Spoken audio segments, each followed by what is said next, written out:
Senyama Mariciava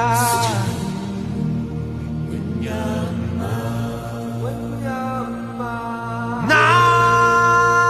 si fegnama bagatissima voce Aio va Si che vuoto va